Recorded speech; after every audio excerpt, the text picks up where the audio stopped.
এটার প্রথম প্রতিক্রিয়া হলো বা এই যে ৩-৪ দিন বাদেই লোকসভা নির্বাচনের ঘণ্ট ঘোষণা হবে, যথারীতি এটা নোটিফিকেশন জারি করা হলেও আগামী ৫-৬ মাস এই আইন কার্যকরী হবে না। এটা জেনে শুনেই এইভাবে তড়িঘড়ি করে গতকাল এই বিধি জারি করা হলো। এটা হলো যে বিজেপির যে মিথ্যার ইমারত ভেঙে চুরমার হয়ে যাচ্ছে, শেষ রক্ষা করার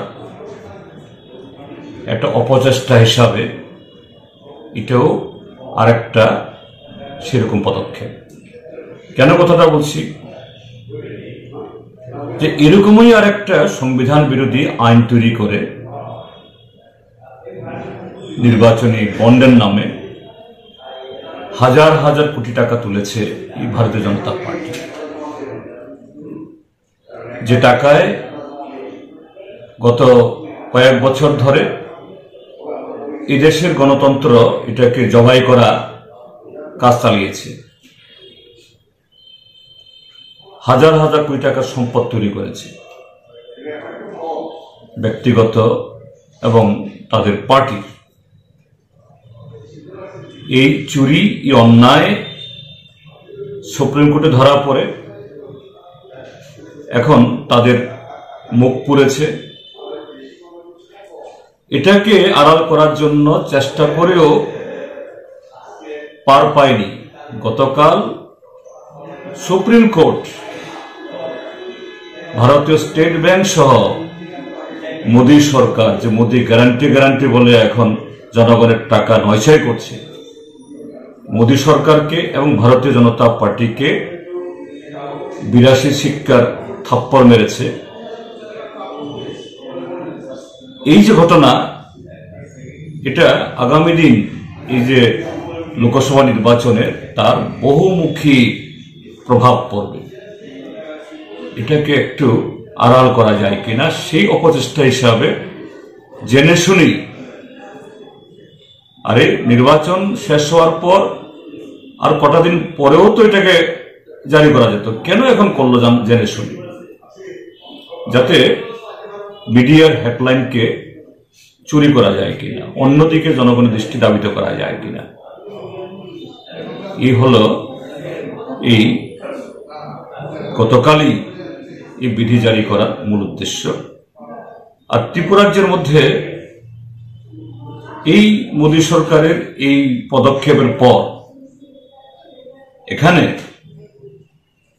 আড়ালে শিকারী মোরকের মতো যারা বিজেপিকে নানাভাবে সাহায্য করছে, যেমন গত বিধানসভা ভোটে ভোট ভাগাভাগি করে, তাদের মুখোশও আবার তাদের আসল চেহারা ধরা পড়বে, মুখোশটা বেআব্রু হবে। পাতালকন্যা জমাতিয়া যিনি স্লোগান তুলেছিলেন, আওয়ার ল্যান্ড আওয়ার রাইট, শুধু সুপ্রিম কোর্ট কেন এই আইন আটকাবার জন্য যে ইন্টারন্যাশনাল কোর্টে যাবেন, কিন্তু এখন বিজেপির খাঁচায় ঢুকে ডিম পাড়ছেন।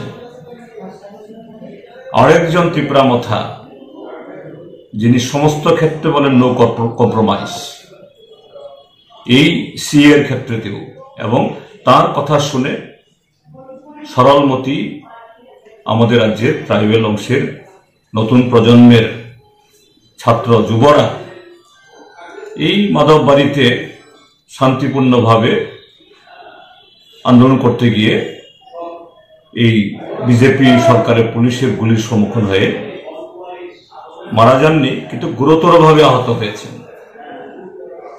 বাড়িঘর পড়েছে। এখন দেখছি সব নিচ্ছুপ। অর্থাৎ এইভাবে শুধু বিজেপির চেহারা না, সাথে তাদের সাঙ্গপাঙ্গদের চেহারাও খুলসা হচ্ছে। এগুলি তো সব লোক দেখান, এগুলি তো সব হলো নাটক। কাজেই তাদের এই নাটক সব ধরা পড়ে যাচ্ছে। এখন যারা এই সরকারের বিরুদ্ধে, তাদের কাজের বিরুদ্ধে, অনিয়মের বিরুদ্ধে, অনৈতিকতার বিরুদ্ধে যারা চিৎকার করল, তারা কি বলবেন?